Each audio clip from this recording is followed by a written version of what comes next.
Après Neymar, là c'est CR7 qui est en retraite internationale anticipée un peu, vu que le Portugal a perdu contre l'Espagne hier 1-0. Je pensais justement que ça allait être une victoire du Portugal 1-0, mais finalement ça n'a pas été le cas. Ils ont pris un but en fin de match.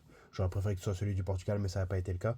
Et j'avais eu l'audace de penser que le Portugal aurait pu gagner la Coupe du Monde. Bon, finalement, c'était un peu naïf de ma part. Et l'IA pense toujours que c'est la France qui a gagné. Pour l'instant, elle est bien partie, hein. Ça va sûrement aller là-dessus. Donc CR7, là, c'est la fin en retraite internationale. C'est terminé pour lui.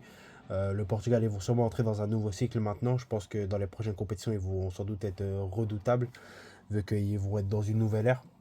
On les attend au tournant, mais je pense qu'ils vont choquer dans les prochaines années en tout cas. À 18 h, on aura l'Égypte contre l'Argentine. Selon l'IA, il n'y aura pas de retraite internationale pour Messi ce soir en tout cas. Selon l'IA, ce serait une victoire de l'Argentine 2 buts à 1. Moi, je pense pas. Je pense pas que l'Égypte mettra de but. Je pense que l'Argentine, ils ont eu leur électrochoc face au Cap-Vert. Et maintenant, ils vont plus se laisser prendre au dépourvu. Donc, je dirais au moins 2-0. Mais en tout cas, je pense que ça va être à sens unique. Là, l'Argentine, en tout cas, à moins qu'ils aient un adversaire assez redoutable, là pour l'instant, je pense qu'ils vont enchaîner les victoires, en tout cas jusqu'au dernier carré. Donc, on verra. Eh, je vous avais dit quoi?